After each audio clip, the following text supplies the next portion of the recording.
Bonjour. Il y a à peine 48 heures, nous étions à 25 cas de coronavirus déclarés en Côte d'Ivoire. Je dis bien à peine 48 heures. Aujourd'hui, nous sommes à plus de 70 cas déclarés dans notre pays.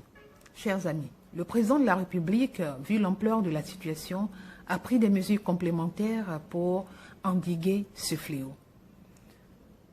8 au total. Aujourd'hui, nous allons tabler sur 4 de ces mesures. La première, c'est la fermeture totale des boîtes de nuit, des restaurants, des maquis, des salles de spectacle, des salles de cinéma. La seconde, c'est l'instauration du couvre-feu de 21 h à 5 h du matin. La troisième mesure, c'est la régulation du transport interurbain, intracommunaux, intercommunaux et le déplacement autorisé d'Abidjan vers l'intérieur du pays. La quatrième mesure, c'est le confinement progressif des populations par aire géographique en fonction de l'évolution de la pandémie.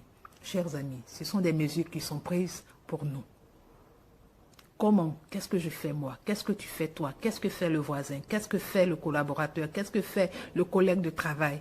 Qu'est-ce que nous faisons pour participer à freiner ce virus-là qui se répand comme de l'huile sur du feu?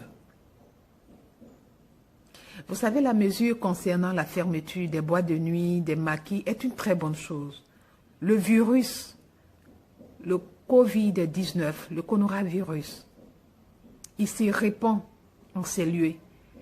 Et c'est des lieux propices pour ce virus-là, pour se répandre. Ces lieux de rencontre, ces lieux de beuverie, ces lieux de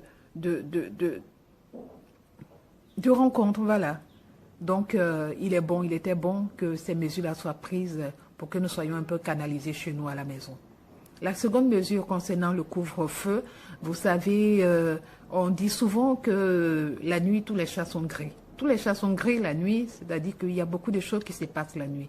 Et donc, il était bon que chacun soit chez lui à partir de 21 h. Le matin, à partir de 5 h du matin, tu vas à tes occupations. Tu vas au travail, tu vas faire ton commerce, tu sors, tu fais ce que tu as envie de faire. Mais au plus tard, à 21 h, tu dois être chez toi, en famille, à la maison, avec les enfants, profiter de la vie de famille, profiter de la sérénité familiale et puis laisser les autorités policières, laisser les autorités médicales faire ce qu'elles ont à faire et nous protéger. Donc, l'instauration du couvre-feu est à saluer et chacun doit y mettre du sien. La troisième mesure concernant la régulation du transport intercommunaux, interurbains, intracommunaux et le déplacement autorisé d'Abidjan vers l'intérieur du pays, chers amis. C'est vrai que chacun y va de sa plume, chacun y va de son commentaire, mais ce sont des mesures, en tout cas pour l'instant, qui ont fait leur preuve ailleurs.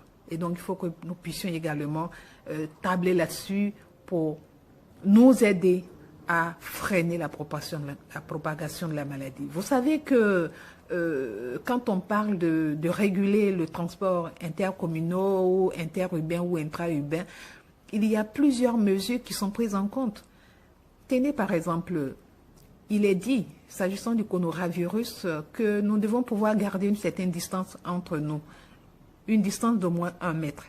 Alors, il faut bien que des mesures soient prises pour que le transporteur soit obligé de tenir compte de cette distance entre ses passagers. Voilà, ça c'est l'une des premières mesures. Une des mesures également, c'est d'amener le transporteur à tenir compte de l'hygiène dans son car, sur son lieu de travail, dans sa gare routière. Et donc, par exemple, c'est une façon de l'obliger à avoir de l'eau, du savon pour toutes les personnes qui auront accès à sa gare, pouvoir se laver les mains et les désinfecter. Également, dans le car, avoir du gel hydroalcoolique pour permettre à tous ceux qui vont monter à bord de ce car-là de pouvoir se désinfecter la main. Voilà, c'est entre autres ce genre de mesures. Donc, il ne faut pas déjà crier au scandale alors que ce sont des mesures qui sont prises pour nous. L'une des mesures relativement au déplacement des populations d'Abidjan à l'intérieur du pays qui sont maintenant à réguler. Vous savez que Abidjan, c'est la capitale. Le monde qui foisonne à Abidjan est multiplié par 10 à celui qui y a à l'intérieur du pays, et même plus. Et vous savez que c'est à Abidjan que tout le monde atterrit et que tout le monde a atterri. Et donc, il est bon, comme nous ne faisons pas de dépistage systématique de chacun de nous, il est bon que Abidjan qui regorge toutes les populations, qui regorge Abidjan où descend tout le monde, il faut bien qu'on empêche les gens d'Abidjan de débarquer comme ils veulent à l'intérieur du pays, parce qu'il n'y a pas de dépistage systématique, donc on ne peut pas savoir le taux de contamination par exemple, des populations d'Abidjan. Donc, il était bon que ces mesures-là soient prises pour que lorsque tu veux te déplacer, que vraiment ton déplacement soit justifié. Son déplacement soit justifié. On n'interdit pas les gens de se déplacer. Mais avant de te déplacer, il y aura des autorisations à prendre pour dire je vais à tel point, je vais dans telle région de la Côte d'Ivoire pour motif de travail, pour motif de ceci, pour motif de cela. Et au vu du motif et comment dire ça, des justificatifs que tu apporteras, ben, l'autorisation te sera donnée pour te déplacer. Voilà. Donc, chers amis, faisons tout pour accompagner le gouvernement dans cette lutte contre cette pandémie. Vous savez, contre cette pandémie. Je vous ai dit il y a à peine 48 heures, nous sommes à plus de 70 cas. On ne sait pas ce que nous réserve demain ni après-demain. Œuvrons tous, main dans la main, pour que chacun à ce niveau puisse apporter du sien et aider notre pays à combattre et à battre, à éradiquer le coronavirus de notre territoire. Voilà, ensemble nous sommes capables de changer de cap.